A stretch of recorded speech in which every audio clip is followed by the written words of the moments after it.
You are about to watch a woman broken apart for information she does not have. London, 1546. Deep inside the Tower of London, iron hinges scream as a rack is cranked to its limit. A young woman lies strapped to the frame. Her wrists and ankles are bound with coarse rope. As the wheel turns, her shoulders rip from their sockets. Her hips begin to separate. Her name is Anne Askew.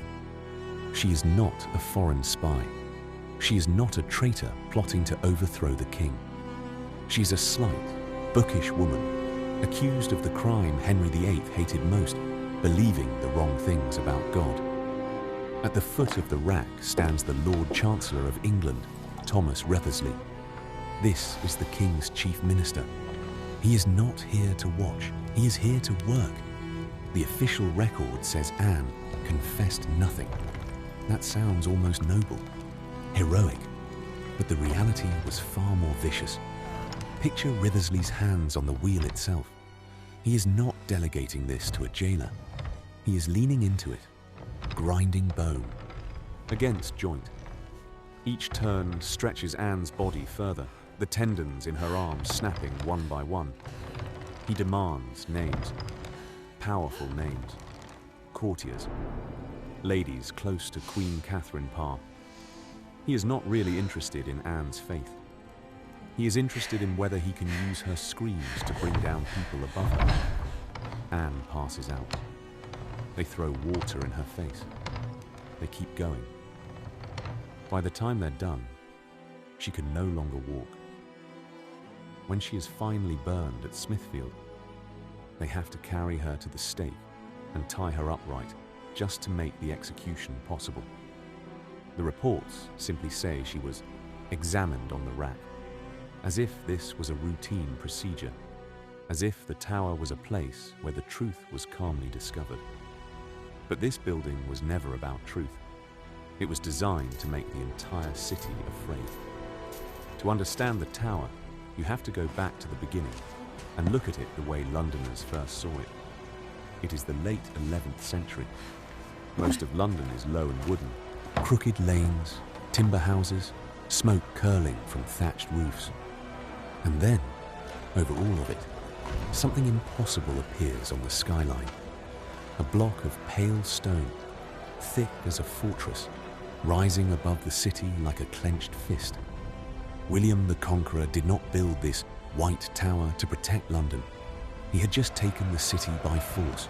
He built it to remind everyone that he could do it again. Imagine walking through those narrow streets and looking up at this new structure. The stones are foreign, hauled from Normandy. The walls are so thick that sound barely escapes. No one knows what is happening inside. That is the point. This is not just a building. It's a message. Power lives here. It can see you. You cannot see it. Over the centuries, the tower will be extended, wrapped in more walls and more towers. But the basic idea never changes. The monarch sits in the light. The tower sits in the corner of your eye, watching. And when the king or queen needs someone to disappear, body, reputation, or truth, that is where they go. In May 1536, the most famous woman in England is brought through Traitor's Gate. Anne Boleyn, the queen who risked everything to marry Henry VIII, is now accused of adultery, incest, and treason. The charges are wild. The list of alleged lovers includes her own brother. It doesn't matter whether they're true, because by the time Anne sets foot inside the tower, her death has already been arranged. We know this because of one chilling detail. Before her trial even begins, Henry orders an executioner from Calais, not an axeman from the tower staff, a specialist swordsman shipped over from France. He is on his way across the channel while the jury is still being assembled. Ask yourself, who books the specialist executioner before the verdict, if there is even the slightest chance of acquittal? Anne is lodged in the same royal apartment she once occupied before her coronation. The irony is deliberate. She can see the chapel where she will soon be buried. She can see the courtyard where the scaffold will stand. For 3 days, she waits. When Anne stands in the great hall of the tower for her trial, the judges already know what must happen.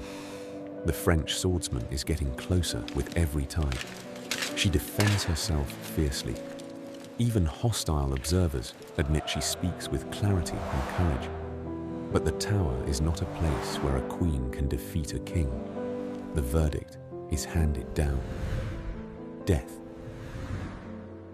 On the morning of her execution, she walks to the scaffold with controlled composure. She does not confess to the crimes.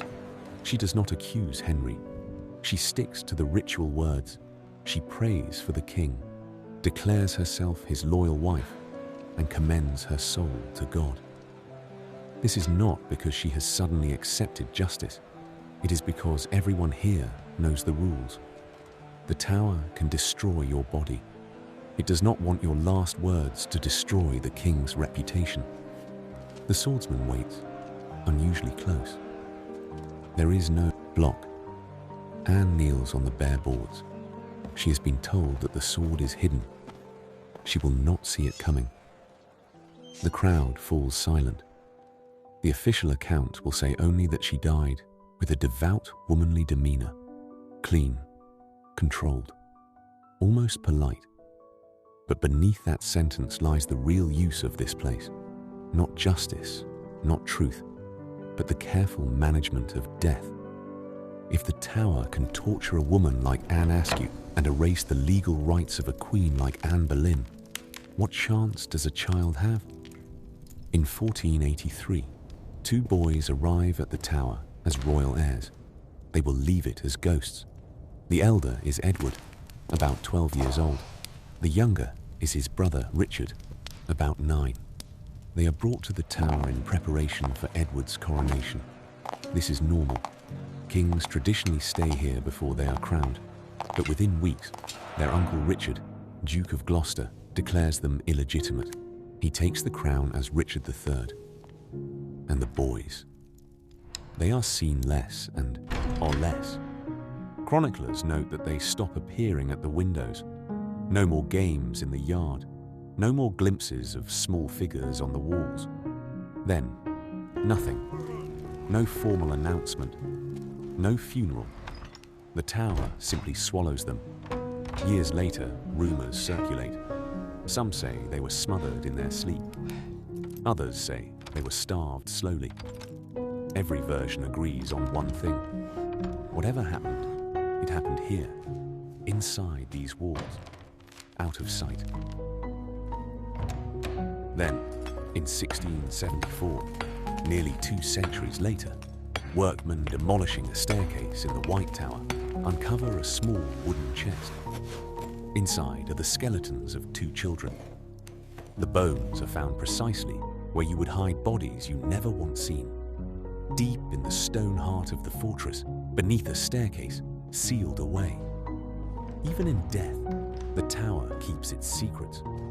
From Anne Askew on the rack, to Anne Boleyn's pre-booked execution, to the silent disappearance of the princes, one pattern runs through every century of the tower's story. This is not just a prison. It is a machine for controlling reality. If the crown wants a confession, the tower stretches you until the words come. If the monarch wants a legal process, the tower stages a trial whose outcome is decided before the witnesses speak. If a rival heir is a threat, the tower swallows him whole. The stones themselves become collaborators. They muffle screams. They hide bodies. They outlast witnesses. When tourists walk through the tower today, they see ravens and crown jewels. But behind the glass lies the grim reality. The Tower of London was built to make a conquered city afraid. For almost 1,000 years, it has done something even darker. It has decided which lives mattered, which deaths were seen, and which truths were buried so deep that only bones and rumors remain.